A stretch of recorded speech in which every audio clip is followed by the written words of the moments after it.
Un troisième élément important pour notre enquête se trouve dans le verset 4 où il est dit « De temps en temps, un ange descendait et agitait l'eau, et celui qui descendait le premier, après que l'eau avait été agitée, était guéri, quelle que fût sa maladie. » Dans certaines Bibles, ce verset est mis entre parenthèses ou bien entre crochets. Peut-être c'est le cas avec toi. Tu as une Bible où il y a même des notes dans certaines Bibles qui expliquent qu'en fait que ce verset a été ajouté. C'est un verset une note explicative qui est tardive. Actuellement, il y a une discussion théologique sur la nature de ce verset. On suppose que lorsque Jean a écrit, c'est plus tard que les scribes vont insérer cette explication pour permettre au lecteur de comprendre qu'est-ce qui se passait à l'époque où cette piscine existait déjà. Alors là, il y a deux courants. Le premier courant, c'est ceux-là qui pensent que Bethesda, c'était une piscine païenne, qui attribuent cette piscine aux divinités gréco-romaines. Certains pensent même que cette piscine de Bethesda, c'était une piscine qui rassemblait les adorateurs du dieu Asclépios, le dieu de la médecine, et que c'est vraiment un lieu où se faisait un culte païen.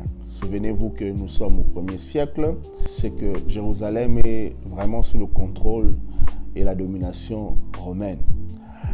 Mais le deuxième courant, c'est que les Romains, connaissant le peuple juif et le caractère exclusif qu'ils avaient dans l'adoration de Yahweh, je pense que c'était difficile qu'ils puissent avoir dans la ville de Jérusalem, une ville hautement sacrée pour les Juifs, l'adoration des divinités païennes.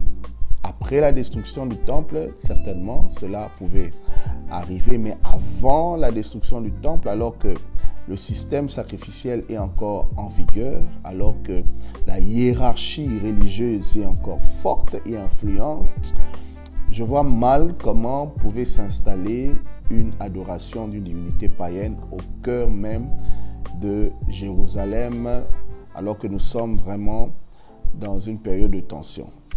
Et le fait que Jean précise que la piscine se trouve entre la porte des brebis et le temple, je pense que cette piscine servait d'un lieu d'ablution où les Juifs qui venaient dans les fêtes pouvaient passer par là également pour se purifier et se préparer à aller au temple.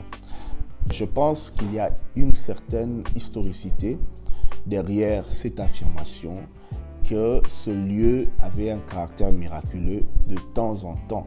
Jean va nous faire réfléchir sur la réalité de ce lieu Bethesda, un lieu où les gens attendent un miracle, ils attendent la guérison, mais cette guérison dépend un peu d'un système de méritocratie. C'est lui-là qui est éveillé, c'est celui qui y va en premier, qui y plonge en premier, qui est guéri. Et qu'est-ce qui arrive à tous les autres qui sont là autour de la piscine? Donc vous voyez, en fait, Jean sait pourquoi il nous parle de cette réalité, c'est parce qu'il est en train de nous révéler une réalité spirituelle. Bethesda, c'est un lieu où l'on est guéri à cause de ses efforts personnels. On reçoit la guérison parce qu'on reste en alerte. On est le premier à plonger lorsque l'eau est agitée.